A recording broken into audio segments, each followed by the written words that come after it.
Он родился 87 лет назад в селе Зарц Хинвальского района. Там же учился в средней школе. После с отличием окончил исторический факультет Северо-Остинского государственного педагогического института имени Костахи Тагурова. А в 1981 году стал ректором Юго-Осинского педагогического института.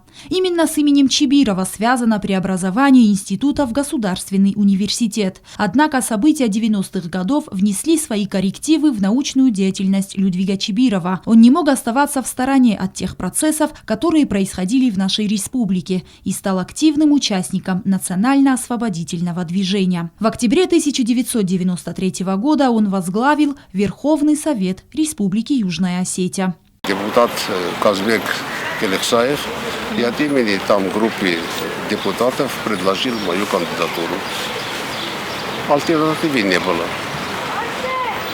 Я когда услышал это, просто было мне очень неприятно, откровенно говоря. Я вышел прямо на кафедру, сказали, я говорю, скорее каторга, нежели это место, и дал самоотвод. И потом объявил председательствующий, будем принимать самоотводы. И все в зале говорили, нет, нет, нет. Вот так меня женили на эту власть, против моего желания.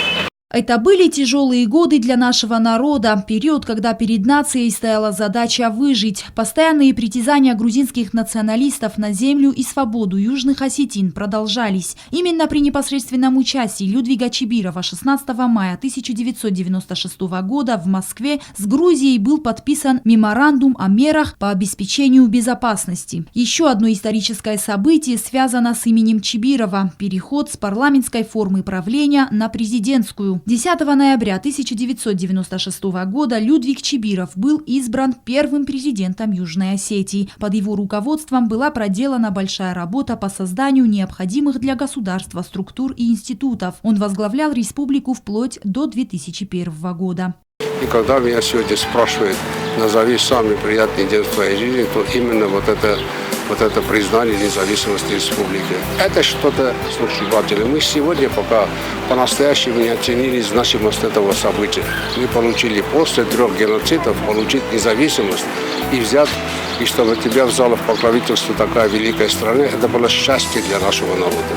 Имя Людвига Чибирова широко известно не только как политического деятеля, а ученого. Он является автором более 160 научных трудов на остинском и русском языках, посвященных широкому кругу вопросов этнографии, истории и культуры осетинского народа и других народов Кавказа. Под его редакцией вышла первая книга по истории Южной Осетии. За выдающиеся научные достижения в области этнологии, истории и культуры остинского народа Чибиров не раз становился лауреатом почетных премий. Людвиг Алексеевич – этнограф с мировым именем. Он один из тех, кто вывел осетинскую этнографическую науку на мировой уровень. Он является заслуженным деятелем науки не только Республики Южная Осетия, но и Российской Федерации. Имея за спиной внушительный багаж достижений, он не останавливается, продолжает заниматься любимым делом и по-прежнему принимает самое активное участие в общественной и культурной жизни обеих частей Осетии. Роза Тедеева, Зарина Татаева. Информационный выпуск сегодня.